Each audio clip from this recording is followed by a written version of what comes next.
그 실제로 발생한 사건을 더더욱 생생하게 살려내는 종일TV 최종일입니다. 이 세상에는 부패하지 않은 곳이라고는 없습니다. 조금 권력을 잡았다 하면 이 허리를 꼿꼿이 펴고 또 대가리를 빳빳이 쳐들고 다니는 게 인간이거든요. 그리고 자신이 권력을 이용하여서 어떻게 해서든지 돈을 쓸어 담으려고 하죠. 또 그러자면 그로 인해서 피해를 보게 되는 보통 평민들이 생기게 되는데요. 하지만 이러한 피해를 입은 평민들 중에서 100분의 70% 사람들은 이 위쪽에 신고를 해보다가 뭐 아무 소용 없으면 그냥 그렇게 포기를 한답니다. 그리고 나머지 29% 사람들은 이 세상을 탓하면서 맨날 그냥 술에 쩔어서 잊어보려고 하다가 결국 술주전뱅이가 되는 사람도 있고요. 그리고 또 못난 자신을 탓하면서 이 극단적인 결정을 내리는 사람도 많답니다. 하지만 또 그 중에는 0.01%의 사람들은 아주 특별한 방식으로 그 자신이 당한 부당함을 해결한답니다. 그것이 바로 오늘의 주인공인 후원하이입니다. 하룻밤에 14명이 생명을 사살한 살인마인데 그 이야기를 들은 사람들은 다들 그냥 엄지손가락을 척 내밀고 영웅이라고 칭한답니다. 살인마를 영웅이라고 칭한다고? 뭔가 앞뒤가 안 맞는 이 후원하이는 대체 어떠한 사람이며 또 대체 어떠한 일들을 겪게 되었을까요? 종일이가 한번 상세하게 풀어보겠습니다. 1954년에 태어난 후원하이는 중국 산시성에 살고 있었던 아주 그냥 평범한 사람이었다고 합니다. 중국 사람들한테 이 산시성이라고 하면 그 석탄이 엄청나게 많이 나는 곳을 그러지 라고 다들 잘 알고 있는 곳이랍니다. 여기에는 크고 작은 석탄 채굴장들이 제일 중요한 국민 GDP라고 합니다. 그만큼 이곳에는 어마어마한 양의 석탄들이 채굴되고 있으며 다들 이걸로 먹고 산다는 거죠. 후원하이가 바로 이들 중 한 명이었다고 합니다. 그는 어렸을 때부터 이 석탄 채굴장 안에서 부지런하게 막노동을 하면서 한 푼 두 푼 모았답니다. 중국에서는 모든 땅이나 건물이나 개인 소유란 게 없습니다. 다 그냥 국가로부터 일정한 기간을 정해놓고 계약을 하고 빌려 쓰는 형식이죠. 후원하이는 집안이 모든 돈을 그냥 빡빡 끌어서 빚까지 엄청 크게 내가면서 겨우 계약에 성공을 하였다는데요. 그렇게 후원하이는 이제 석탄 채굴장이 사장님으로 척 탈바꿈하여서 열심히 한번 해보려고 했답니다. 하지만 말입니다. 이 일을 시작한 지 얼마 안 돼서 이 후건성이라는 누마가 석탄 채굴장으로 척 내려왔답니다. 이놈은 그 당시 이 지역이 공산당석이라고 하는데요. 이 공산당석이라는 지위는 중국에서 어디 가나 제일 셉니다. 여러 가지 실권을 틀어주고 있었기에 얘 말 한마디면 이 지역의 시장도 그들 맨즈를 줘야 했답니다. 후원하야, 너도 알다시피 우리네 정치를 하는 사람들은 우리 시 안전한 관리와 이 발전을 위해서 정치 자금이 어마어마하게 든다야. 그러니 우리 시 발전을 위해서 너도 한 몫을 해야 되지 않겠니? 뭐 그렇다고 우리 네 돈을 내놓으라는 게 아니다. 너네 이 석탄 채굴장에서 이 채굴한 량을 나라에다가 신고할 때 말이다, 거기서 공무 하나 빼서 우리를 주면 된다. 오케이? 네? 뭐요? 공을 하나 빼서 달라고요? 후원하이는 난처해하면서 얘기합니다.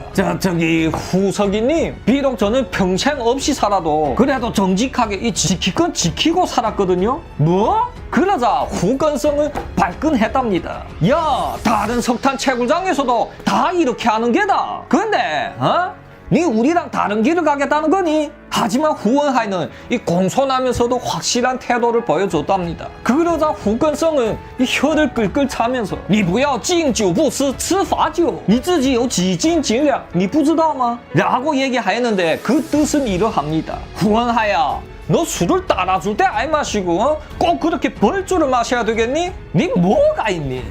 니 뭔데? 라는 뜻이랍니다. 그래도 후원하이가 쳐다도 안 보자 니 두고 봐라 하면서 후건성은 그 자리를 떴답니다. 그렇게 시간은 흐르게 되었죠. 원래 이러한 석탄 채굴장은 한 번 계약하게 되면 5년 동안 그 채굴권을 가질 수 있다고 합니다. 후원하이가 계약한 것도 원래는 5년이었는데 하지만 갑자기 제도가 바뀌었다며 3년으로 변하게 되었답니다.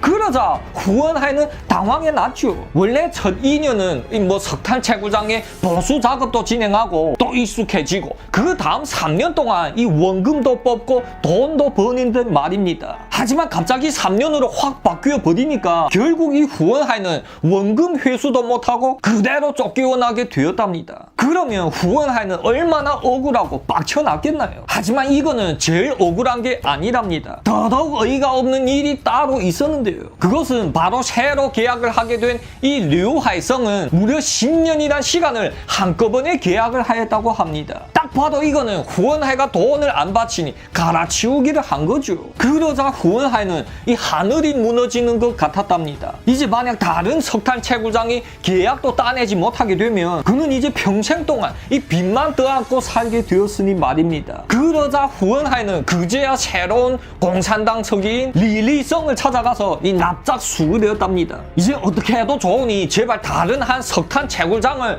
이 맡게 해달라고요. 그러자 뭐? 석탄 채굴장을 내놓으라고? 하하!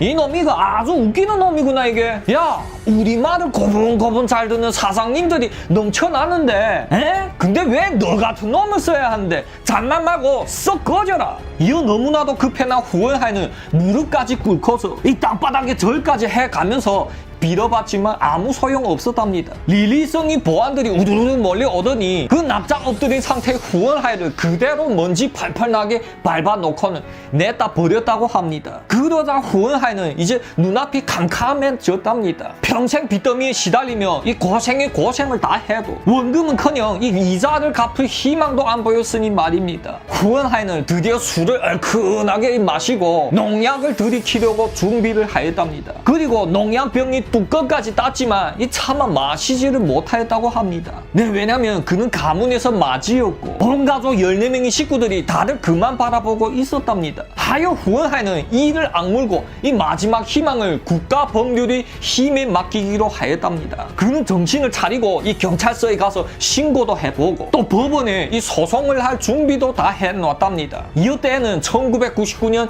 6월 19일 오후였습니다. 사진에 나온 것처럼 그 시절에 이 논밭에는 이렇게 물을 연결하여서 준다고 합니다. 마을 사람들이 다 함께 이 수도의 물을 이용하였었는데요. 서로 의논을 해가면서 먼저 너희 밭에다가 물을 얼마만큼 붓고 또 그 다음에는 우리 밭에다 또 얼마만큼 붓고 그렇게 차례차례대로 해왔다고 합니다. 후원하여도 자기 차례가 되자 이 물을 가져다가 자기 밭에다가 콱 틀어놓고는 그걸 멍해 쳐다보며 멍을 때리고 있었다는데요. 하지만 이때 어이, 너 여기 물을 전시해냈니? 어? 아니 이 물이 뭐 너네 집 거야? 갑자기 두 명이 덩치 좋은 남자가 이 시비를 거는 거였답니다. 후원하이가 그쪽으로 바라보자 이 꺼우옌수 꺼우옌탕 두 형제가 도끼 눈을 부릅뜨며 오는 거였답니다. 예? 뭐요?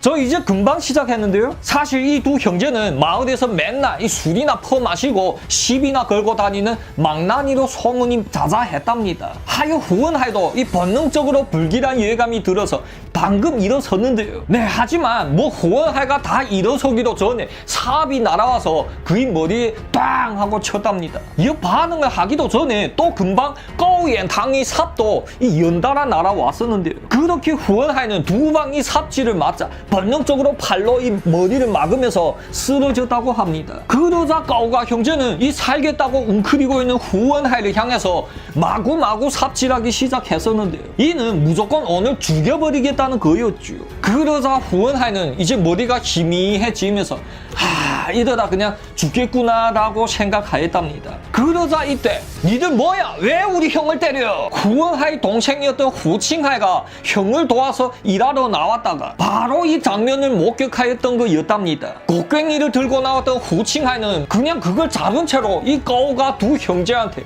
달려들었답니다. 이 후칭하이는 머리가 살짝 이상했는데요. 그래도 이 세상에 형밖에 모르고 따랐다고 합니다. 그러니 죽기 살기로 그냥 까오가 형제한테 달려들었었죠. 하지만 후칭하이도 이 삽에 몇 번 까였었는데 그래도 그냥 곡괭이로 미친듯이 휘둘러대자 이 까오가 두 형제는 도망쳤다고 합니다. 후원하이는 그렇게 겨우 병원으로 옮겨지게 되었었는데요. 병원에 도착한 후원하이의 꼴은 그냥 말이 아니었답니다. 머리와 몸에 난 상처를 총 23번이나 꿰매었었고 정말로 거의 죽다가 살아났다고 봐야겠죠. 그 모습을 바라보던 후칭하이는 병원 문을 박차고 나갔답니다. 그리고 그리고는 자기 집으로 막 달려가서 이 장작을 패는 도끼를 척 메고 그 까오옌탕이 집으로 향하였다고 합니다. 살짝 바보기가 있었던 후칭하이한테는 그만큼 후원하이가 더더욱 끔찍했었고 그러한 형을 저 정도로 만들어 놓은 놈들을 그냥 놔둘 수가 없었답니다. 까오옌탕이 집 담장을 이 뛰어넘어간 후칭하이는 그만 한 가지를 발견하였다고 합니다. 까오옌탕 집안이 네 식구는 이미 모든 짐을 다 싸갖고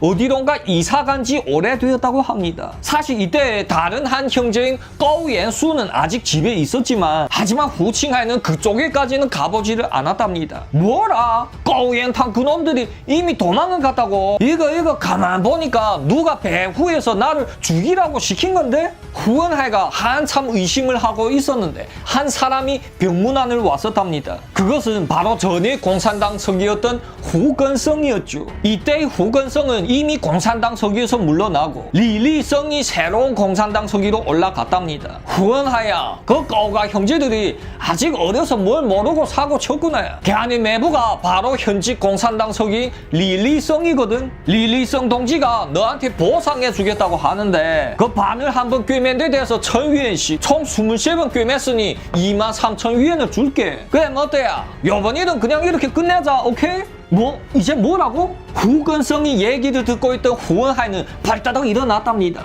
어? 23,000위엔 주겠으니 경찰에 신고하지 말라고 그랬다. 그러자 후원하이는 손을 휙휙 졌습니다. 아니다. 그 전에 말이다. 까오가 형제들이 부부가 현직 공산당 서기인 리리성이라고. 그래.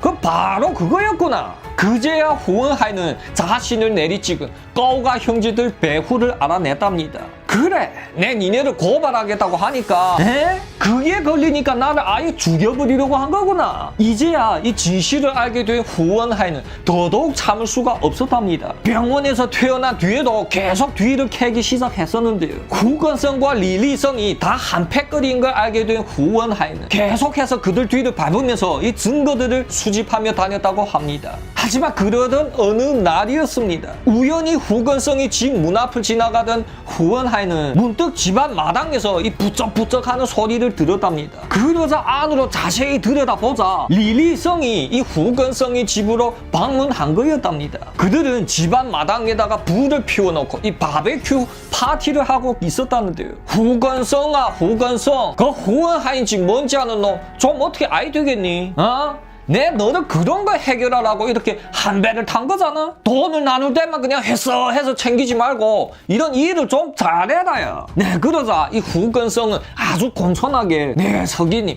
제가 이미 저 위쪽에다가 돈을 다 풀어놔서 그놈이 지 아무리 어떻게 신고한다 해도 안 먹힐 겁니다. 그러니 아무 걱정 마시고요. 근데 요번에 빼돌린 돈은 그냥 아주 어마무시하던데요. 그러자 리리성은 갑자기 쉬 하더니 이어서 더 이상 그에 대한 얘기는 안 했답니다. 그러자 후원하이는 이 속으로 그래, 니놈들이 그럴 줄 알았다. 내 증거만 찾아내게 되면 니놈들을 아주 그냥 법의 힘으로 한 방에 해결한다 라고 생각하면서 더더욱 열심히 증거를 찾았답니다. 이어 후원하이는 또 엄청난 발견을 하였었는데요. 그것은 바로 이 리리성 새로운 공산당 서기가 요 밑에 후건성과 함께 500만 위엔, 즉 한화로 9억 4천만 원을 탐호했다고 합니다. 그 방법은 간단했답니다. 석탄을 채굴한 뒤에 이 국가에다가 얼마만큼 채굴하였다고 신고를 해야 한답니다. 하지만 이놈들은 밑에 석탄 채굴장들한테 압력을 넣어서 이 엄청나게 적게 신고를 하고 이어 그 부분이 금액을 통째로 그냥 확 낚아챈다는 거였답니다. 1999년에 한화로 9억 4천만 원이라는 어마어마한 숫자죠. 증거까지 모두 확보한 후원하이는 또 마을의 집들을 이 한 집 한 집 찾아다니면서 또 단원서에다가 사인을 받았다고 합니다. 결국 120명의 마을 주민들이 단원서 사인을 다 받아내고 이어 고발하러 다녔다고 하는데요. 후원하이가 살고 있었던 마을을 관리하는 이 우진산 시내로 올라가서 신고를 했었는데요.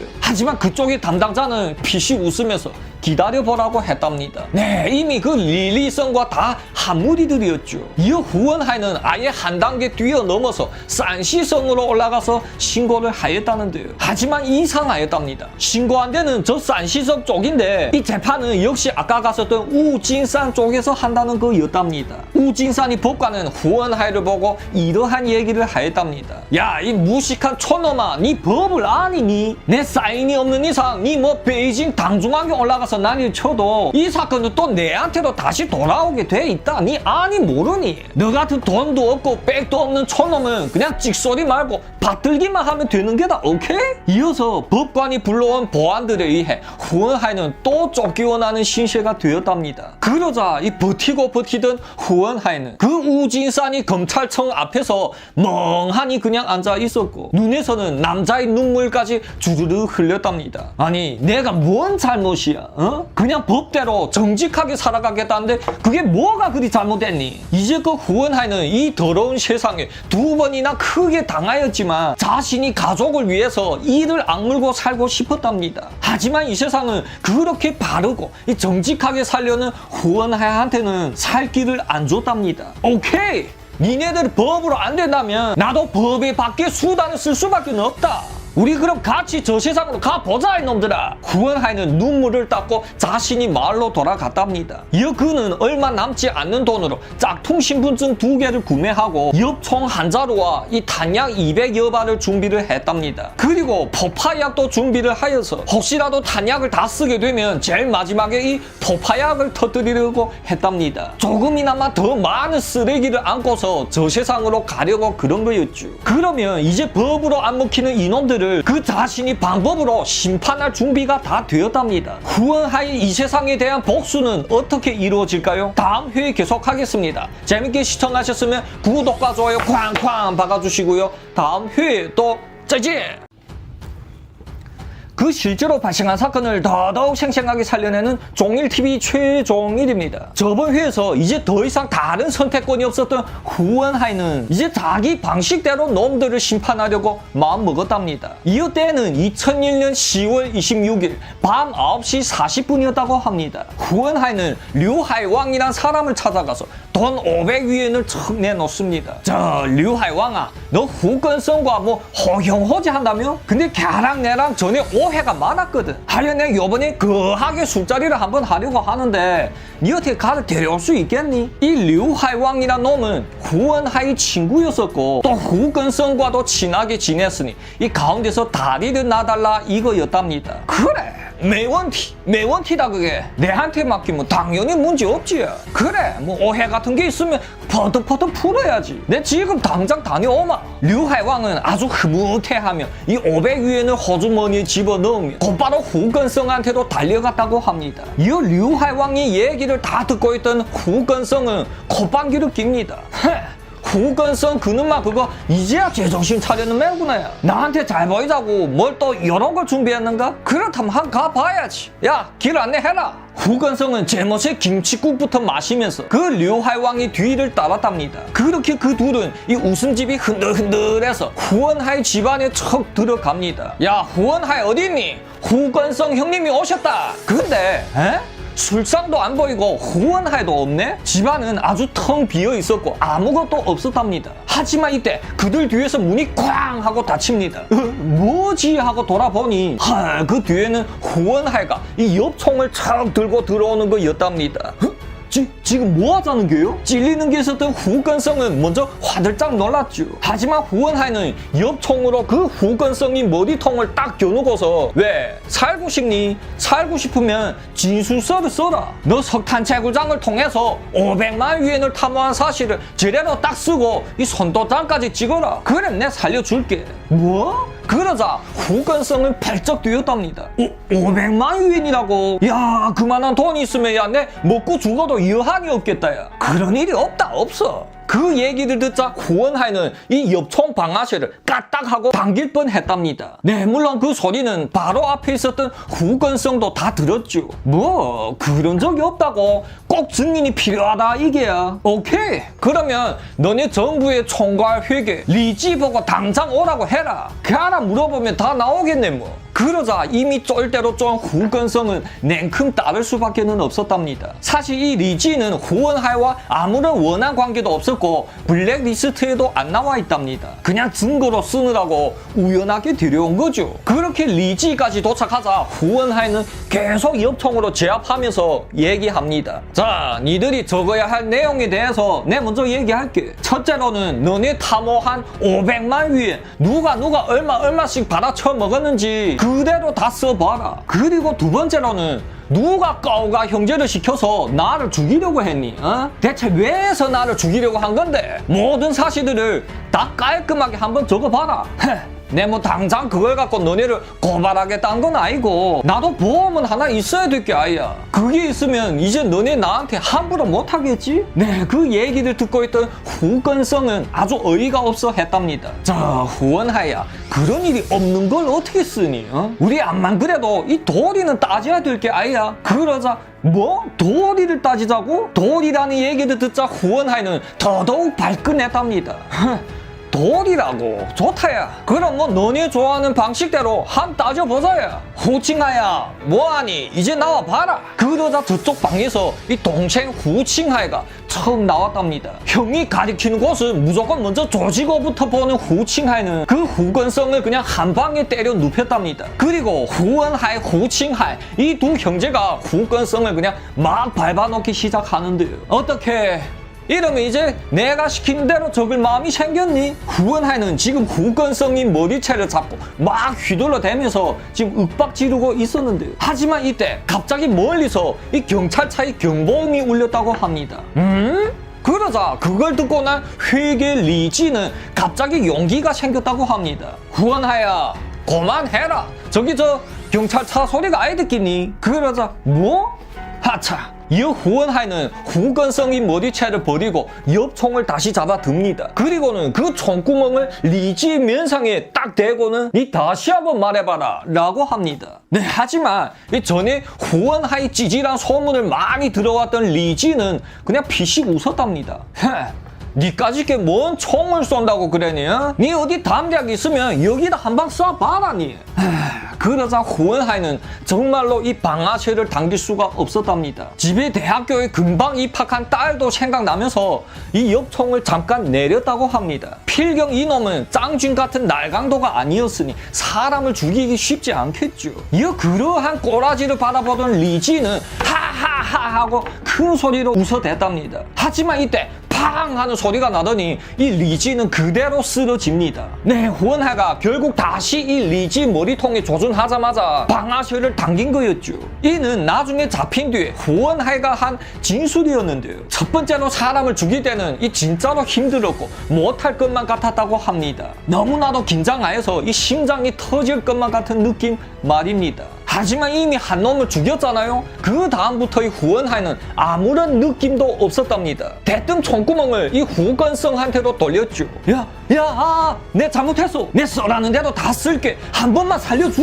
후건성은 그제야 살겠다고 이 온몸을 꽁꽁 비틀어서 감쌌다고 합니다. 네 아끼 이렇게 고분고분 써내려갔다면 왜 이러겠니? 이 모든 건 네가 자초한 일이다. 이 후원하이는 방아쇠를 당겼답니다. 하지만 말입니다. 또 메이드 인 차이나가 문제였답니다. 탄약 한 방이 또 짝퉁이어서 이 컥컥대면서 쏘아지지를 않는 거였답니다. 이거는 뭐 전에 모든 이야기에서 한 번씩은 나오잖아요. 뭐 종일이가 메이드 인 차이나를 비하하는 게 아니고 이건 다 사실입니다. 그걸 눈치챈 후건성은 눈알이 돌아갑니다. 발따닥 일어나서는 그 후원하의 엽총을 꽉 잡아쥐는 거죠. 이제 후건성은 여기서 살겠으면 이 길밖에 없잖아요. 그렇게 서로 총을 빼앗겠다고 막 몸싸움을 하는데 말입니다. 곁에서 그걸 척 지켜보고 있던 후칭하이는 류하이왕한테 한마디 합니다. 류하이왕아, 너 뭐하니? 너 구경하러 왔니? 니 살겠으면 가서 한도끼 해라 라고 하면서 큰 나무를 패는 도끼를 던져줬답니다.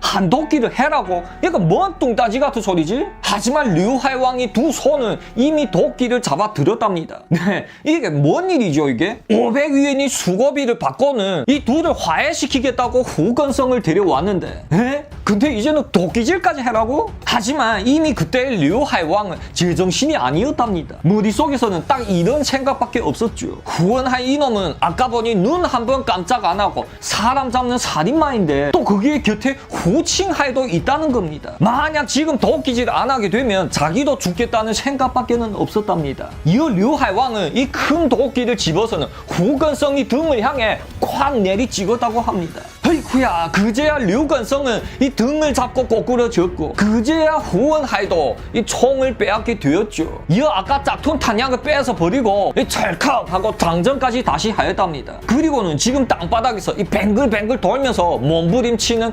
후건성이 심장 쪽을 향해서 팡 하고 한 방 먹이는 거죠. 그러자 후건성은 그대로 끽 하고 뻗었답니다. 이어 류하이왕은 이제 눈치를 슬슬 보면서 저 후원하야, 나는 너한테 잘못한 것도 하나도 없지야? 어떻게 이제 나는 집에 가도 되지야? 라고 류하이왕은 조용히 물었답니다. 이어 후원하이가 잠깐 생각해 보더니 고개를 끄덕였답니다. 아싸, 살았다. 류하이왕은 냉큼 뒤돌아서서 떠나려고 합니다. 하지만 이때 어이, 뒤에서 후원하이가 다시 부르는 거였답니다. 예? 왜요? 잔뜩 쫄린 류하이왕은 조심스럽게 돌아섰답니다. 니 오늘 수고 많았다. 이걸 넣어둬라. 후원하이는 돈 1000위엔을 이 류하이왕한테 척 건네주는 거였답니다. 때는 이미 10월 26일이었는데 아직도 그곳이 하늘에서는 이 소낙비가 쫙 하고 내리고 있었답니다. 후원하이는 머리를 쳐들고 그 무섭게 내리는 소낙비를 이 얼굴로 맞받아치면서 생각에 잠겼답니다. 결국 일은 이미 돌이킬 수 없는 쪽으로 다 흘렀고 이제 정말로 그만이 재판을 시작해야겠다고 느꼈답니다. 하지만 우선 이제껏 함께 해온 동생 후칭하이를 보내야겠죠. 후칭하야, 넌 이제 돌아가라. 이제부터 남은 거는 내 혼자 한다. 내 저 세상으로 가게 되면 너가 부모님을 잘 모시고 또 나의 아들 딸들도 가끔씩 한 번씩 신경 써주고 네, 하지만 이 살짝 바보기가 있었던 후칭하이도 드디어 뭔가를 느끼고는 계속 안 가겠다고 그 형과 함께 있겠다고 버텼답니다. 결국 그러다가 겨우 설득하여 보냈다고 합니다. 오케이, 이제 다 함께 죽어보자 이놈들아. 후원하이는 탄약과 폭약이 들어있는 가방을 메고 드디어 복수의 길에 올랐답니다. 그가 제일 죽이고 싶었던 건 다름 아닌 후건성과 릴리성이겠죠. 후건성은 이미 보냈으니 이제 릴리성을 보내러 가야겠죠. 후원하이는 자전거를 타고 그 릴리성이 집으로 향하게 되었답니다. 하지만 말입니다. 모두 다 죽은 줄로만 알고 있었던 후건성이 벌떡 일어났다고 합니다. 사실 아까 후원하이가 총을 쏘자 후건성 이 겁쟁이놈 기절하여 넘어진 거랍니다. 몸에 총을 맞긴 하였지만 이 치명적인 부분을 다 비껴가서 아무 일도 없고요. 이 후건성은 이 비틀비틀 거리면서 겨우 몸을 움직여서 도망을 치는 거죠. 후건성은 잘 알고 있었답니다. 후원하이 이놈은 오늘 딱 카이사지, 즉 대학살을 시작할 거라는 사실을요. 하여 어디 딱히 갈 데로 없었던 후건성은 그냥 석탄 채굴장 쪽으로 이 피신하려고 하였답니다. 때에는 이미 캄캄한 밤이었고 또 시골 동네다 보니 이 가로등도 없어서 그냥 한 치 앞도 안 보일 때였답니다. 그렇게 후건성은 이 아픈 몸을 겨우 이끌면서 석탄 채굴장에 도착하였는데 그 뭐야? 니 어나야? 라는 고함 소리가 울려 퍼졌답니다. 이미 온 하루 놀랄 대로 놀란 후건성은 그만 털썩 주저앉아서 그쪽을 바라봅니다. 네, 달빛에 비껴진 그 고함을 지른 놈은 이 두 손에 크나큰 도끼 한 자루를 거머쥐고 있었답니다. 아이고, 오늘 이래저래 죽는 날이구나. 그래도 후건성은 이 아픈 몸을 들면서 그 놈을 향해 무릎을 털썩 꿇었답니다. 저는 이 마을에 살고 있는 후건성입니다요. 저 죄송한데 하라는 건 다 하고 이 달라는 건 다 드릴게요. 제발 목숨만 한번 살려주세요. 라고 그냥 싹싹 빌었답니다. 그러면 이 도끼를 잡고 있었던 사람은 과연 누구였을까요? 네, 그것은 다름 아닌 류하이왕이었다고 합니다. 이놈은 아까 후원하이한테서 풀려나와서 정신없이 뛰고 또 뛰다 보니 바로 이곳에까지 왔다고 합니다. 하여 이 놀란 가슴을 진정시키느라고 이곳에 그냥 숨어 있었던 거죠. 그 아까 내 등에다가 도끼를 꼽았던 류하이왕이네. 후건성은 냈다 도망을 쳐보려고 했지만 역시 이 도끼를 맞고 또 거기에다 총까지 맞은 그의 몸은 이제 말을 듣지 않았답니다. 대뜸 그냥 앞으로 꼬꾸러지고 말았죠. 그러자 뒤에서는 이 류하이왕이 두드럭 거리면서 이 도끼를 질질 끌면서 이쪽으로 걸어오고 있었답니다. 하지만 때에는 이 폭풍우가 또 쏴 하고 쏟아져서 그 비에 흠뻑 젖어있던 류하이왕은 흡사 사신 같아 보였다고 합니다. 그러자 이제 후건성은 끝났겠죠. 이 후건성은 그 소나기 속에서 엉엉 울었다고 합니다. 저 후건성 동무 몸은 괜찮소? 쟤도 보다시피 아까 그건 후원하이와 후칭하이 형제가 나를 강박하니까 내 어쩔 수 없이 도끼질을 한 게요. 어떻게 그러니까 이해를 해줄 수 있겠소? 응? 류하이왕이 그 뜻밖의 얘기를 들은 후건성은 요 잘하면 살 수 있겠구나 라고 생각합니다. 맞소 그게 다 오해지 오해. 쟤도 어쩔 수 없어서 그런 거지. 내 다 아오. 괜찮소 괜찮. 사실 후건성 이놈은 류하이왕이 지금 입막음을 하려고 자신을 죽일까봐 맞춰준 거랍니다. 그렇게 류하이왕이 이 후건성을 부축하여서 병원에까지 데려다 가서 이 후건성 이놈이 살 수 있었던 거랍니다. 아니면 후원하이한테 안 죽어도 상처 때문에 이 혈액 부족으로 죽겠죠. 하지만 말입니다. 또 드라마틱한 반전이 생겨납니다. 혹시 나중에 어떻게 되었는지 아세요? 결국 후원하이와 후건성, 류하이왕 이 세 명은 경찰에 잡히게 됩니다. 그리고 공개적으로 재판을 받는 거죠. 후원하이는 의리를 지키느라고 그 후칭하이와 류하이왕이 죄를 모두 다 자기한테 뒤집어 씌웠답니다. 하여 류칭하이와 류하이왕은 원래 둘 다 살 수 있었죠. 하지만 이때 한 사람이 척 증인으로 일어섭니다. 그것이 바로 이 후건성이었죠. 저 류하이왕 저놈이 그것이 내 등 뒤에다 대고 도끼질을 하였다. 저놈은 나를 죽이려고 아주 작정한 놈이다 라고요. 뭐? 헐, 저놈 저거 살려줬더니 아주 류하이왕이 뒤통수를 아주 정신나게 내리친 거였죠. 하여 원래 이 후칭하이와 함께 무기징역이었던 류하이왕은 후건성이 증인으로 하여 총살을 받게 되었다고 합니다. 이러니까 이 나쁜 놈은 살려두는 게 아니죠. 류하이왕은 얼마나 땅을 치면서 후회했을까요? 그러면 이 자전거를 타고서 제일 죽여버려야 할 리리성 집으로 찾아간 후원하이는 대체 어떻게 되었을까요? 다음 회에 계속하겠습니다. 재밌게 시청하셨으면 구독과 좋아요 쾅쾅 박아주시고요. 다음 회에 또 짜지! 그 실제로 발생한 사건을 더더욱 생생하게 살려내는 종일TV 최종일입니다. 저번 회에서 후원하이는 먼저 후건성과 리리성을 심판하고 또 자전거를 타고 출발했답니다. 네, 나머지 블랙리스트에 있는 놈들한테 또 그 자신만이 방식대로 심판을 내리려고 그런 거였죠. 먼저 제일 죽이고 싶었던 현 공산당 서기인 리리성이 집에 도착합니다. 그리고 이 옆총을 곤두세우고 이 집안을 샅샅이 훑어봤답니다. 하지만 이상하게도 그 집에는 아무도 없었다고 합니다. 사실 이때 리리성 온 가족은 다른 친인척 집으로 방문 중이었다고 하는데요. 헐, 그러자 후원하이는 그냥 너무나도 안타까워서 발을 동동 굴렀다고 합니다. 리리성 이놈은 무조건 잡아 죽여야 하는 놈인데 하지만 그렇다고 언제 돌아올 줄 알고 멍해서 이곳에서 그냥 기다리고만 있겠나요? 하여 먼저 다른 곳들을 다 정비하고 나중에 다시 이곳으로 오려고 그 집에서 나왔답니다. 하지만 어라?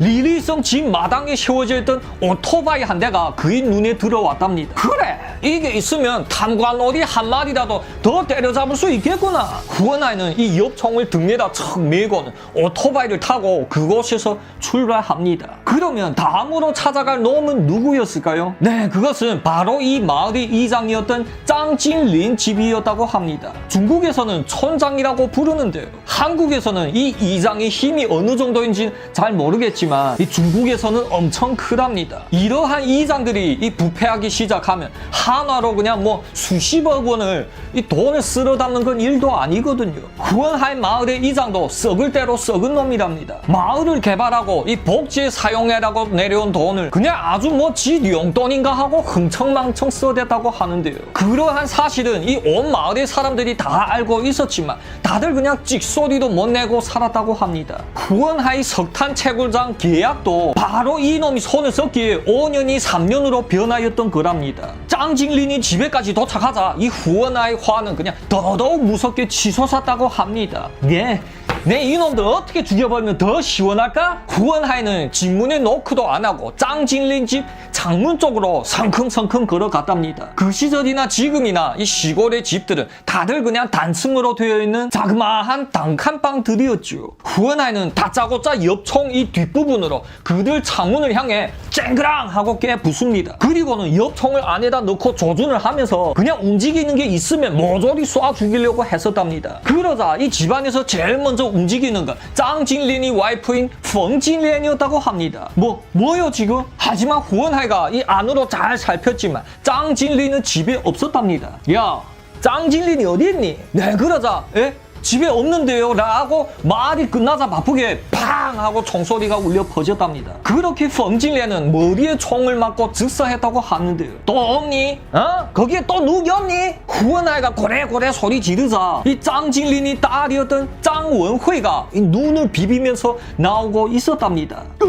그제야 짱원회는 바로 앞에 쓰러져 있는 모친을 발견하고 그냥 너무나도 놀랐죠. 하여 입을 떡하니 틀어막고 이 울먹울먹 했었다는데요. 하지만 짱원회가 눈물을 흘리기도 전에 팡 하고 탄알이 들어와서 그녀의 머리에 꽂혔다고 합니다. 후원하이 옆총을 이 한 방을 쏘게 되면 수십 알이 탄약이 막 나오는 그런 산탄총 형식이었으니 가까이서 팡팡 쏘기만 해도 모두 다 맞을 수 있다고 합니다. 나중에 기자들은 후원하이를 보고 이 가족들은 왜 죽였나고 물었답니다. 그러자 후원하이는 그건 말이라고 물어보니 만약 간에 가족을 남겨주게 되면 그 후대가 내 후대한테 해코지라도 하면 어떡할 건데? 죽이려면 짠차오 죽은 즉 아주 씨를 말려버려야 되지 않겠니? 라고 대답하였다고 합니다. 이 후원하이는 또 그 부근에서 이 짱징린을 찾으러 헤맸었는데 아무리 찾아도 없는 거였답니다. 그러자 그냥 오토바이 올라서 브릉 하고 시동을 걸고는 그 다음 집으로 출발하였었는데요. 그 다음으로 죽이고 싶었던 건 바로 꼬우옌수였다고 합니다. 이놈은 1회에서 나왔었죠. 바로 논밭에서 이 후원하이를 향해 삽질하여서 죽을 뻔했었던 그 꼬우가 형제였죠. 동생 꼬우옌탕은 온 가족이 이사 갔지만 꼬우옌수는 대수롭지 않게 생각했답니다. 내가 후원할 머리통을 박살내는데 그래서 어차피 내 내부가 공산당 서기인데 그러니 경찰들도 어찌할지 못할 거고 후원할 그 찌질한 놈은 원래 안중에도 없었기 때문이랍니다. 하지만 그 찌질한 후원할가 지금 옆총을 메고 자신한테로 오고 있다는 사실을 어떻게 알았겠습니까? 이 꼬우옌수 집에까지 도착한 후원할는 이 오토바이 등으로 꼬우옌수 단층룸을 그냥 확 비추었다고 합니다. 그리고는 총을 메고 이 어슬렁어슬렁 다가갔죠. 꼬우옌수 있니? 너희 어르신이 왔다. 후원하이는 또 옆총 뒷부분을 그 창문 유리를 쨍그랑 하고 깨부쉈답니다. 그러자 그 안에서는 어나야 여기 누구 집인지 모르니? 라는 고함 소리가 울려 퍼졌고요. 욱해버린 꼬우옌수는 구멍이 난 창문으로 이 바깥을 바라봤답니다. 네, 왜냐면 이 마을에서는 이제껏 꼬우옌수 이놈이 다른 집을 부수면 부쉈지 지금 이러한 상황은 상상도 할 수 없었기 때문이죠. 근데 그 창문 구멍 밖에는 옆총 구멍이 덩그라니 있었답니다. 옆팡 하는 소리와 함께 이 꼬우옌수는 머리에 정통으로 맞고 당장에서 즉사하게 되었답니다. 꼬우옌수는 혼자서 살고 있었던 노총각이었던지라 후원하이는 그냥 옆총을 거두고 대뜸 떠났답니다. 그는 이번에는 걸어서 바로 곁에 집으로 향하였다고 하는데요. 이 바로 곁에 살고 있었던 사람은 찌진당이라고 불렀었는데 네, 이놈은 마을의 전 이장이었다고 합니다. 보통 이러한 이장놈들은 현직에서 담화할 수 있는 것들 다 쓸어 담으면 이 외국으로 가거나 아니면 대도시에 가서 사는데 이놈은 달랐답니다. 그 다들 힘들게 못 사는 사람들 중에서 살아야 이 자신이 우월감을 느낀다고 했답니다. 마을 사람들은 다들 그냥 하루하루 겨우겨우 벌어서 먹고 사는데 이 찌진당 전 이장놈은 큰 집을 지어놓고 흥청망청 쓰며 살았다고 합니다. 하여 후원하이는 웨이민추하이 즉 백성들을 위해서 이러한 놈들을 제거해 버리려고 마음 먹었던 거죠. 찌진탕 집 담장을 뛰어넘어 들어가자 그 집 마당에는 큰 고급 텐트가 쫙 펼쳐져 있었답니다. 그리고 안에는 그 당시 부의 상징이라고 불렀던 이 흔들 의자가 놓여져 있었고 또 그 위에는 이 흡사 한 마리 돼지 같은 찌진탕이 척 누워서 흔들흔들거리고 있었답니다. 지금 한창 이 밖에서 쏴 하고 내리는 소나기 속에서 이 텐트 치고 분위기를 즐기고 있었던 거죠. 어이가 없어진 후원하이는 어이 찌진탕아 이러고 있으면 어떻게 뭐 시원하야? 라고 묻습니다. 얕은 잠에 빠져 있었던 찌진탕은 깜짝 놀라 일어났답니다. 근데 이 밖에 시커먼 하늘 밑에는 비옷을 입고 있었던 웬 남자가 이 엽총을 꽉 움켜쥐고 있었답니다. 누구요? 찌진탕이 묻자 후원하이는 이 엽총을 찌진탕님 머리를 조준하면서 누구야? 탄관놀이 킬러다 이놈아 하면서 팡 하고 쐈답니다. 그렇게 이 세상이 무서운 줄도 모르고 마구마구 설치되던 찌진탕은 이 흔들 의자 위에서 흔들거리면서 생을 마감하게 되었답니다. 하지만 이때 여보 이게 뭔 소리여? 뭐 비가 오는데 설마 폭주놀이를 하오? 집안이 등불이 켜지더니 이 찌진탕이 아내였던 후라디가 문을 열고 나왔답니다.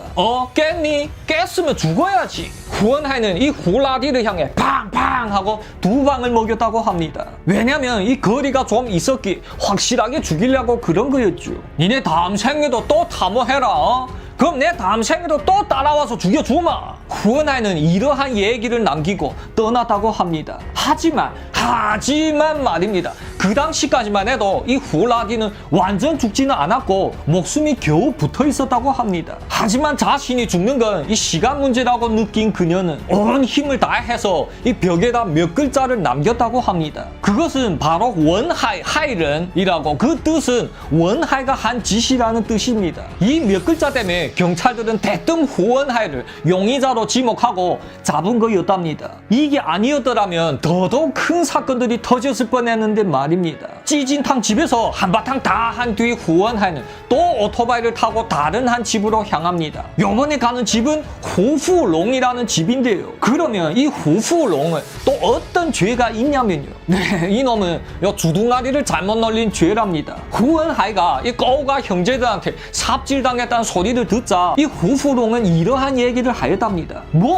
두 명이서 후원하이 그놈한테 이 삽질을 했는데 아예 죽었다고? 뭐야? 꼬우가 형제들 그건 많이 약해졌네. 아니 그것도 제대로 못 쳐죽이니? 하차. 네, 하지만 때마침 후푸롱이 이 얘기를 지나가던 후원하이가 듣게 되었고 우케난 그는 이 주먹을 부르짖고 들어갔답니다. 하지만 후푸롱은 왜? 보게? 어째 해보겠다는 게 뭐야? 후원하이를 본 후푸롱은 제 딴에 더 센 척 했답니다. 네, 말 그대로 동네에서 이 위신이 제일 없었던 후원하이는 그냥 괴롭히기 딱 좋은 상대였죠. 그 원수를 잊을 리가 없었던 후원하이는 후푸롱이 집 마당으로 들어갑니다. 그때 후푸롱은 부엌 아궁이에서 불을 살피고 있었다는데요. 그 시절에 집의 남방들은 다들 이렇게 이 아궁이의 불을 잘 보살펴야만 했답니다. 후푸롱은 곁에 석탄을 삽으로 떠서 이 활활 타오르는 아궁이 안에다 넣고 있었답니다. 하지만 이때 그 뒤에는 후원하이가 슬그머니 나타났답니다. 그리고 요번에는 그냥 아무 말도 없이 그냥 후푸롱이 등에다 대고 팡 하고 쐈답니다. 어이쿠. 그러자 후푸롱은 그대로 꼬꾸러졌죠. 하지만 이 장면은 곁에 후푸롱이 와이프인 예아이란이 멍해서 다 보고 있었답니다. 이 예아이란은 와 하고 소리 지르면서 냅다 도망을 치기 시작하는데요. 튀어? 그래, 너 달래기가 더 빠른지 아니면 내 탄약이 더 빠른지 한번 보자. 팡팡 하고 예아이란이 향해 또 두 방을 먹였답니다. 예아이란은 그렇게 소나기가 내리는 마당 위에서 쓰러져 즉사하였다는데요. 하지만 이때 아까 등에 한 방을 맞은 후푸롱이 아직 숨이 붙어 있어서 아프다고 끙끙 앓았답니다. 그래, 후푸롱아, 아프야?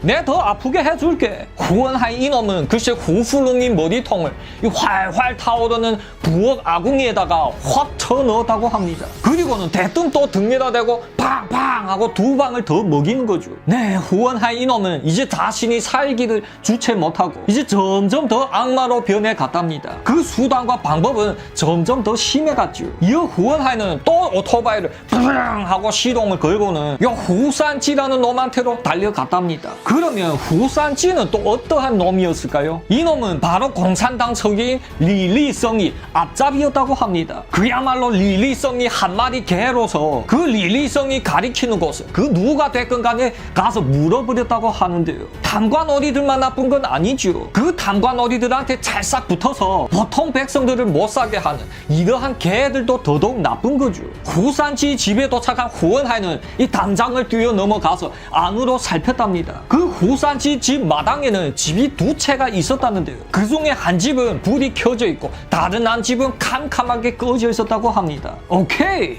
이어 후원하이는 이 엽총을 잘 준비하였는데 말입니다. 근데 그 불이 켜져 있던 집 문이 비스듬히 열려 있었다고 합니다. 그러자 후원하이는 이 자기도 모르게 그 문으로 살금살금 다가가서는 와라락 열어 제꼈답니다. 근데 헐, 이 집안에는 후산치와 다른 한 남자 또 한 여자 이렇게 세 명이서 카드놀이를 하고 있었답니다. 뭐야, 사람이 왜 이렇게 많아? 후원하이는 살짝 당황했지만 다짜고짜 후산치부터 팡 하고 먼저 먹이고 봤답니다. 네, 하지만 이 엽총이란 건 뭐 자동 소총이나 권총이 아니거든요. 팡팡팡 하고 연달아 쏠 수가 없습니다. 하여 후원하이는 다짜고짜 문을 쾅 하고 닫고는 다시 찰컹 하고 장전을 하였답니다. 그리고 또 문을 열고 쏴버릴까요? 아니랍니다. 왜냐면 이 안에 있었던 두 놈은 이미 준비를 다 할 수도 있잖아요. 이럴 때 문을 잘못 열면 오히려 당할 수도 있었기 때문이랍니다. 이런 것까지 다 고려한 걸 보면 그때 후원하이는 정말로 냉정했으며 또 일정한 수준의 군사대처 능력도 있다는 걸 알 수 있죠.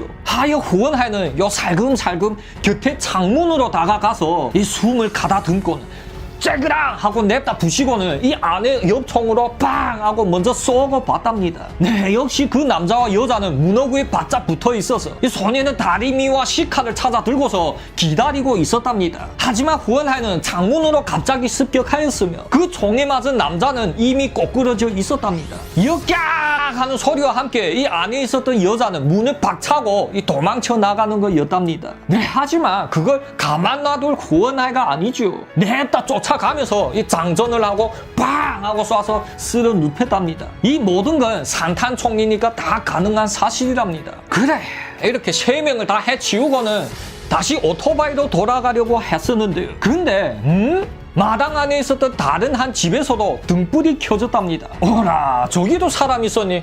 그럼 죽어야지. 후원하이는 오토바이에서 다시 내려서는 그 집으로 다가갑니다. 그리고는 다짜고짜 창문 유리를 쨍그랑 하고 박살내는 거죠. 이어 엽총을 들이밀자 그 집안에는 후산지 와이프인 짱수화가 이 속옷만 입고 멍해 서 있었답니다. 네, 이제 아무 말이 필요 없겠죠. 짱수화를 향해 팡팡팡 하고 세 방을 날렸답니다. 그렇게 아무 영문도 몰랐던 짱수화는 잠도 못 깬 채 속옷바람으로 즉사했다고 합니다. 후산지 가족까지 몰살하자 후원하이한테는 이제 두 가지 선택권이 있었답니다. 그중 하나는 제일 죽여야 하는 현 공산당 서기 리리성이고 다른 한 집은 류하이성이었다고 합니다. 이놈은 지금 길이 순서대로 싸그리 몰살하면서 가는 거죠. 그러면 리리성과 류하이성 그 누가 다음 타켓으로 될까요? 다음 회의 계속하겠습니다. 재밌게 시청하셨으면 구독과 좋아요 쾅쾅 박아주시고요. 다음 회에 또 짜이지! 그 실제로 발생한 사건을 더더욱 생생하게 살려내는 종일TV 최종일입니다. 저번 회에서 후원하이는 5개의 탐관오리 가족들을 찾아다니며 그만이 심판을 진행했었죠. 이어 그 중에서도 제일 악랄한 두 놈이 남았답니다. 한 놈은 이 위쪽에다가 돈을 겁나 많이 찔러주어서 그 후원하이 석탄 채굴장을 빼앗은 류하이성이고 또 다른 한 놈은 이 마을이 공산당석인 리리성이었다고 합니다. 이 리리성은 또한 꺼우가 형제를 시켜서 후원하이를 죽이라고 시켰던 원흉이었죠. 둘 다 잡아 죽여야 할 놈이었지만 혹시라도 리리성이 집 식구들이 아직 집에 없을지에 대비하여서 먼저 류하이성을 잡으러 기대에 올랐답니다. 후원하이는 리리성이 오토바이를 그냥 타고 이 류하이성이 집에까지 갑니다. 류하이성은 리리성과 아주 친한 사이였으니 이 오토바이 소리를 듣자마자 리리성이 왔는가 했답니다. 하여 자기 집 마당에 척 뒤로 향해 앉은 채로 왔니? 하고 인사를 하면서 뒤돌아보지도 않더랍니다. 그러한 모습을 바라보는 후원하에는 더더욱 빡쳐났죠. 너 같은 놈이 위쪽에 돈을 찔러주지 않았더라면 오늘 내 신세가 왜 이러한 꼬라지였겠냐고요. 너무나도 흥분한 후원하에는 그 류하이성이 집 마당에 들어가기도 전에 이 밖에서 엽총을 꺼내 들었답니다. 그리고 이 멀리서 류하이성이 등에다 대고 팡팡 하고 두 방을 날렸었는데요. 어이쿠야, 총을 맞은 류하이성은 이 본능적으로 집 안으로 죽어라 냈다 도망치는 거였답니다. 그러면 어떻게 돼요? 총을 두 방 맞고도 저렇게 도망칠 수가 있었을까요? 사실 후원하의 이 산탄총은 목표를 맞추기는 쉽지만 멀리에서 쏘아대면 이 화력이 약해진답니다. 하여 후원하이는 이 대뜸 너무 조급하여서 먼 데서 발포한 걸 후회했답니다. 이거 다시 쏘보려고 노력했지만 이 장전이 너무 느려서 놓치고 말았답니다. 오케이, 네 집안에서 죽고 싶은 게구나. 된다. 뭐까짓 거. 후원하이는 이 담장을 뛰어넘고 집문을 박차고 들어갔답니다. 하지만 이 안에 류하이성은 없었고 그인 연료하신 부친이 누워있었다고 합니다. 그 무슨 일이에요? 류하이성이 부친은 이 병들어 시들시들하면서 일어나지도 못했답니다. 그걸 본 후원하이는 그쪽에 대고 이 엽총을 조준하는 거죠. 하지만 한참 동안 생각해 보더니 영감, 그 자던 잠이나 계속 자슈 하고는 그 자리를 떴다고 합니다. 이 류하이성이 부친은 죽일 수 있었는데도 이 남겨둔 유일한 사람이었다고 합니다. 나중에 또 기자들이 여기에 관해 물어보니 후원하이는 이러한 얘기를 하였다고 합니다. 류하이성이 부친을 보니 이 병들어서 이러도 못나니 나중에 뭐 자기들 후대들한테 위협이 아이 되니 그만 놔줬다고 합니다. 자신은 아무런 이유도 없이 모두 다 죽이지는 않는다 이거였죠. 이렇게 아까 도망친 류하이성도 겨우 목숨을 건질 수 있었는데요. 하지만 또 그만큼 혹독한 대가를 치루었다고 합니다. 산탄총 두 방을 맞은 류하이성은 여러 번의 수술을 통하여 글쎄 몸에서 70여 발이 탄알을 제거했다고 합니다. 하지만 그래도 아직 여러 발이 탄알이 그 몸 안에 남아있었다고 하는데요. 그것들은 아주 위험한 위치에 박혀 있어서 이 깡그리 제거하지 못했답니다. 이는 후원하이가 남긴 마지막 경고겠죠. 위에다 이 뇌물을 먹이는 놈들은 이렇게 될 수 있다, 이런 경고 말입니다. 그러면 이제 이 동네의 부패한 놈들은 거의 다 쓸어버렸는데요. 하지만 제일 나쁜 놈이자 이 동네의 보스였던 리리성이 남아 있었답니다. 후원하이는 이 마을이 공산당 석인 리리성을 심판하려고 찾아갑니다. 사실 전에 제일 먼저 이 집부터 찾아갔었죠. 하지만 때마침 이놈은 온 집 식구가 외출을 해서 없었기에 그 후원하이가 리리성의 오토바이를 이 도둑질해서 타고 나갔었는데요. 이 리리성이 집을 향해 이 뿌릉 하면서 달려오자 때마침 리리성이 집안에도 금방 돌아왔다고 합니다. 근데 뭐야? 저거 내 오토바이 아야? 아따 이놈 봐라. 내 오토바이를 도둑질에 가서는 이렇게 당당하게 내 앞에서 타고 다니니? 리리성은 두 주먹을 부르쥐고 이 문을 박차고 나왔답니다. 근데 어라? 이게 누구야 이게? 네 석탄채굴장에 후원할 후사자 아이야? 아차, 이제 남이 집 오토바이까지 도둑질에 타고 다니는 그러한 신세까지 되었니? 라면서 리리성은 피식거리면서 비웃는 거였답니다. 그러자 이게 다 누구 때문에 이렇게 됐는데 후원하이는 등 뒤에서 엽총을 척 빼들어서 이 리리성이 면상에 딱 갖다 댔답니다. 그러자 여화하소 네, 그 뜻이지. 무슨 일이 있으면 얘기로 하자고 이 발발 떨었답니다. 뭐? 얘기로 하자고? 이제 와서 얘기로 하자고? 그래, 이 다음 생에는 이 탐호도 하지 말고 힘없는 사람들한테 해코지도 하지 말라 알았니? 하면서 팡 하고 쐈답니다. 허이쿠, 리리성이 그 자리에서 꼭 부러지자마자 이 후원하이는 또 그 뒤통수에다 대고 팡 하고 다시 한 방 먹였답니다. 옆통을 앞뒤로 맞은 리리성이 머리통은 그냥 아주 말이 아니었답니다. 이 후원하이는 제일 괘씸한 놈이니까 처음으로 확인 사살까지 한 거였죠. 어머머! 뒤에서 따라오던 리리성의 와이프가 바로 이 장면을 목격하였다고 합니다. 그러자 너도 탐호해온 돈을 달달하게 잘 먹었겠다. 이것도 먹어라 하면서 팡 하고 그 리리성의 와이프도 즉사시켰답니다. 하지만 이때 리리성의 딸이었던 이 리루이핑이 또 갑자기 나왔답니다. 그러자 이 후원하이는 탄약을 장전할 시간도 없어서 그냥 잽싸게 달려가서 이 옆총 뒷부분으로 빡 하고 내리깠다고 합니다. 그리고는 리루이핑의 머리를 이 구두발로 꽉 바꿔서는 찰컥 하고 장전을 하였답니다. 이 아무 말이 필요 없겠죠. 또 그녀의 머리를 향해 팍 팡 하고 쐈답니다. 이해에 리루이핑이 나이 16살밖에 안 되는데 말입니다. 하지만 후원하의 생각은 명확했답니다. 리루이핑은 지금 비록 16살밖에 안 됐지만 그래도 나중에 크면 이 자신이 아들, 딸한테 복수할 수도 있으니 무조건 죽인다 였답니다. 이 후원하이는 이 블랙리스트를 척 꺼내보니 이 우진산에서 죽여야 할 놈들은 다 끝났답니다. 오케이, 후원하이는 계속해서 오토바이 팡 하고 시동을 걸고는 그 동생인 후칭하이 집으로 찾아갔답니다. 형을 본 후칭하이는 형님의 꼬연수를 해주었어 라고 물었답니다. 그러자 후원하이는 이 고개를 끄덕이고는 깔끔한 옷으로 갈아입고 또 비옷까지 걸쳐입고 곧바로 떠났다고 합니다. 그러면 후원하이는 이제 어디로 가는 걸까요? 혹시 뭐 도망을 치는 걸까요? 아니랍니다. 후원하이는 이제 더 위쪽으로 올라가려고 했답니다. 그것은 바로 산시성이 법원 쪽 놈들을 심판하려고 원정을 떠난 거죠. 너희들 판사들이 공평하게 판결 못하게 되면 이제 내가 너희들을 심판하겠다 였답니다. 그러면 후원하이가 이렇게 14명을 죽이고 이 3명을 중상 입히는 동안에 이쪽 경찰 측은 아무도 몰랐을까요? 사실 제일 처음에 이 발견한 건 바로 이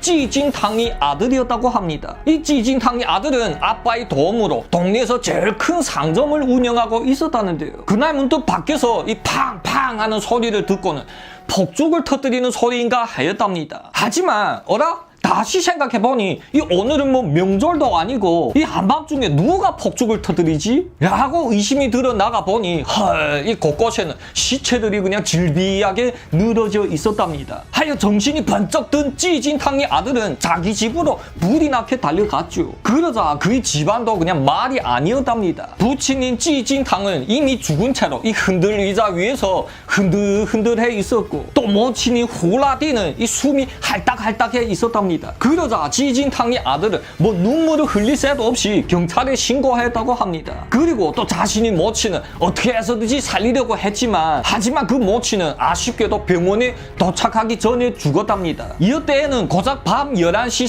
35분이었고 그날따라 이 동네 경찰들은 이 다른 사건들을 연구하고 있었답니다. 하지만 따르릉 하는 이 전화벨 소리와 함께 찌진탕의 아들이 이 목소리가 그냥 급급하게 울려 퍼지는 거였답니다.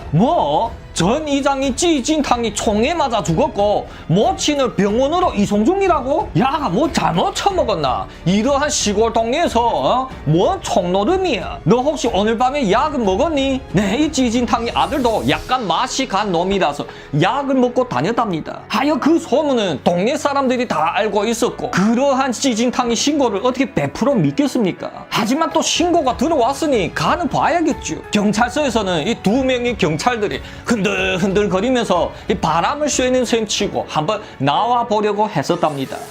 근데 이게 뭐야? 마을 집집마다 이 총에 맞아 즉사한 시체들이 질비하게 늘어져 있는 거였답니다. 야야, 이거 진짜 사건이다. 빨리 애들 불러라. 그 두 경찰은 느꼈답니다. 이 사건은 이 발생한 지 얼마 안 됐니 한시라도 빨리 이 용의자를 확정하고 잡는 게 우선이라는 사실을요. 그러면 뭐가 경찰들한테 가장 빠르게 실마리를 줬을까요? 네, 그것은 바로 찌진탕이 와이프인 후라디가 이 벽에 남긴 한 구절이었다고 합니다. 그 벽에는 원하이, 하이런이라고 쓰여져 있었는데 그 뜻은 원하이가 한 짓이라는 뜻입니다. 바로 이 한마디가 이 경찰들한테 방향성을 확실하게 잡아줬고 제일 빠른 시간 내에 체포령을 내리게 한 거였답니다. 그러자 우진산과 통하는 모든 길은 차단되었고 그 경찰들이 층층이 신문을 진행하였다고 합니다. 그러면 이때 후원하이는 대체 뭘 하고 있었을까요? 네, 그는 리리성이 오토바이를 타고 출발했었죠. 하지만 이 얼마 안 가자 오토바이 휘발유는 다 떨어지고 멈췄다고 합니다. 그러자 후원하이는 이 엽총과 폭파약을 잘 넣은 가방을 메고 그 오토바이를 그냥 길 옆에 버렸다고 합니다. 그리고는 이제 택시를 기다리는 거죠. 보통 이러한 곳에서는 이 택시를 잡기가 하늘의 별따기라고 합니다. 하지만 그날따라 이 운이 좋다고 해야 될까요? 아니면 안 좋다고 해야 될까요? 후원하이는 택시 한 대를 잡아 타게 되었답니다. 그 산시성이 양취현으로 가주어 내 택시값을 더블로 드릴 테니. 네, 그러자 이 택시기사는 머리가 엄청 좋은 놈이었는데요. 네, 알겠습니다, 손님. 그 많이 피곤해 보이시는데 한 잔 푹 자두세요. 그리고 일어나게 되면 도착해 있을 겁니다. 라고 시원시원하게 얘기를 하였답니다. 사실 이 택시기사는 아까 손님을 태우고 이 우진산으로 들어갈 때 한 가지 이상한 점을 발견하였답니다. 그것은 바로 이 길목을 겹겹이 에워싸고 있는 경찰들이 아주 많다는 사실을요.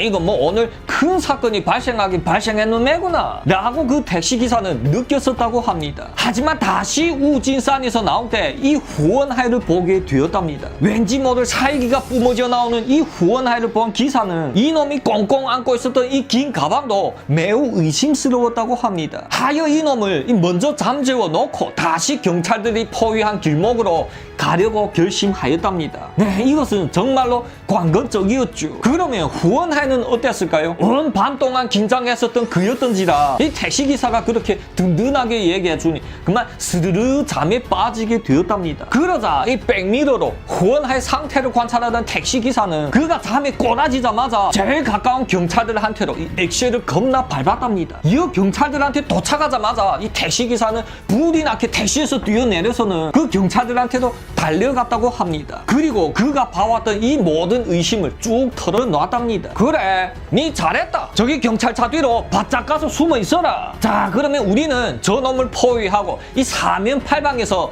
한 방에 제압한다. 오케이? 경찰 6명은 이 살금살금 택시로 다가가서 이 앞에 두 문과 이 뒤에 두 문 앞에 바짝 기대어 대기하였답니다. 이어서 하나 둘 셋과 함께 문을 확 열고 들어가는 거죠. 그러면 후원하는 이때까지 뭘 하고 있었을까요? 사실 그는 이 잠에 깊게 빠져들어서 코까지 드르렁 드르렁 구르며 잤다고 합니다. 하지만 그 택시 문이 확 열리는 소리와 함께 소스라쳐 깨나서는 이 가방 안에 폭발물을 찾았다고 하는데요. 이 폭발물은 기폭장치를 누르기만 하면 그 안에 건전지에서 불꽃이 일어나면서 폭발하게 제작되었다는데요. 후원아이가 가방에 이 손이 가기도 전에 경찰들은 이미 좌우에서 그의 팔을 꽉 잡았다고 합니다. 경찰 2명이서 이 오른쪽 왼쪽에서 각각 한 팔씩 꽉 잡았으니 그 악력은 흡사 벤치 같다고 합니다. 후원하이는 그렇게 꼼짝달싹 못하게 잡혔죠. 이어 후원하이한테 이 수갑과 족쇄까지 채우고 나서 이어서 이 가방을 열어본 경찰들은 등골이 그냥 오싹 해놨답니다. 그 택시기사가 잠자게 하고 체포했으니 망정이지. 아니면 이 후원하이는 무조건 폭발시킬 수 있게 만들어놨다고 합니다. 만약에 그랬더라면 이 후과는 상상도 하기 싫었겠죠. 후원하이는 이렇게 경찰에 생포되게 되었답니다. 그러면 이제부터는 후원하이에 대해 법이 심판을 해야겠죠.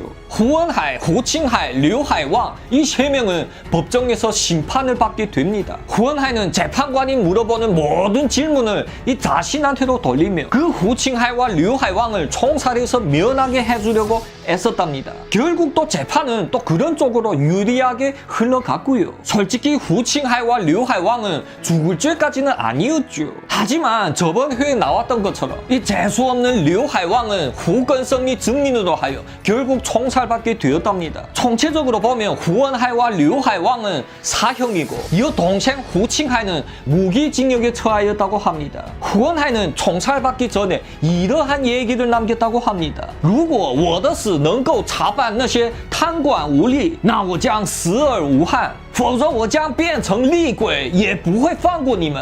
그 뜻인즉 만약 나의 죽음으로 하여 그 탐관 어리들을 잡아낸다면 난 그냥 죽어도 여한이 없다. 하지만 만약 안 그런다면 내 다시 귀신으로 변하여 돌아와서 니놈들을 모두 처단해 줄 거다라는 뜻이랍니다. 결국 2002년 1월 25일 13원 국민들한테서 이 영웅이라고 불리웠던 후원하이와 그의 친구인 류하이왕은 총살을 받게 되었답니다. 여기서 또 자그마한 에피소드를 얘기 드리자면요. 그러면 그 뒤에 남아있었던 영웅 가족은 어떻게 되었을까요? 바로 이 후원하이 가족들 말입니다. 후원하이 다른 한 남동생인 후원량은 그 형의 의지를 받들어서 이 남아있는 후건성과 류하이성을 법원에 고소하였다고 합니다. 하지만 재판관은 역시 후원량이 소원을 들어주지 않고 결국 그냥 지게 되었답니다. 이 원래 돈이 얼마 없었던 후원량이 가족은 더더욱 가난해졌죠. 그러자 말입니다. 이 동네에서는 후산서우의 하이요 지시 사루라고 이 후신의 셋째가 후원하이 의지를 받들어서 또 한바탕 일을 벌일 거라고 소문났답니다. 합니다. 그러자 후건성은 가족들을 다 데리고 냅다 도망을 쳤으며 다시는 이 동네로 돌아오지를 못하였다고 합니다. 그러면 두려웠던 거는 그냥 마을 사람들 뿐이었을까요? 사실 후원량 그 자신도 이 맨날 보복을 당하지 않을까, 맨날 그냥 두려움에서 살아갈 수밖에는 없었답니다. 그러면 요번 이 난동은 과연 누구를 위한 난동이었을까요? 누가 과연 승리를 하였을까요? 종일TV 최종일이었습니다. 재밌게 시청하셨으면 구독과 좋아요 쾅쾅 박아주시고요. 다음 이야기에서 또